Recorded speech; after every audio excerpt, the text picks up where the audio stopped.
Getting inside of the player's head, I think, is a really important part of game scoring. I can play it, and I can get a sense of what I want to be feeling and what I want a player to feel. Am I having a good time doing this, or does it feel sort of like I'm just plodding along? It shouldn't feel like just another game with knights and castles, sort of high fantasy. It should feel fun, it should feel irreverent, it should make you want to keep playing just because you're having a good time. The most important perspective is to think about what the player is feeling.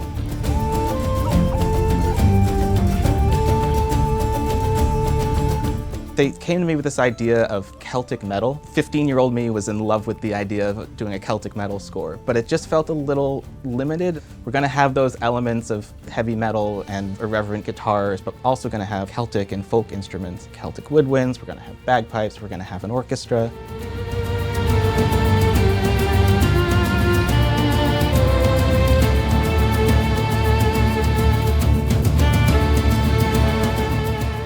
A lot of those Celtic instruments have very limited ranges, both in terms of the actual notes they can play, but what keys they can play in. I worked with this guy, Eric Rigler, who played all the Ilian pipes, which is kind of an Irish bagpipe. He sent over a PDF document that was like 3 pages of, here's the keys that this can play in. When you play in this key, these notes are going to be slightly out of tune, and we kind of worked back and forth a little bit to figure out the best setting for all the different instruments for the different pieces.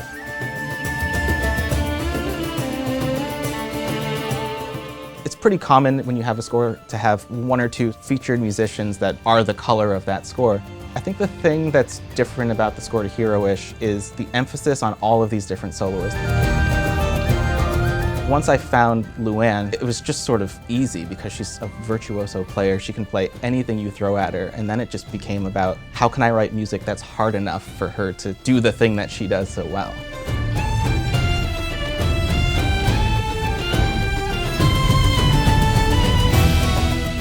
It's such a colorful score, 6 or 7 different musicians, plus all the guitars that I played, and plus the orchestra. I don't normally have the opportunity to pull out the complete Crayola box and just do it all.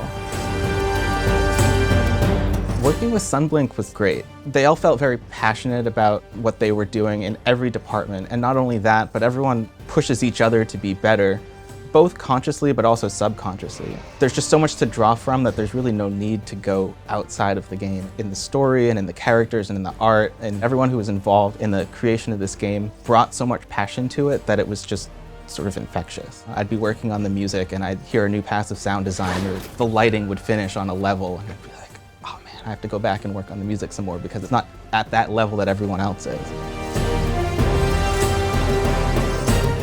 The other thing that's pretty special about Sunblink is how much they appreciate live music and live musicians, because a game like this could have easily been done all with samples, but they understood the value that all of these soloists would bring, that having an orchestra in Vienna would bring, and how much it can elevate what this game can be.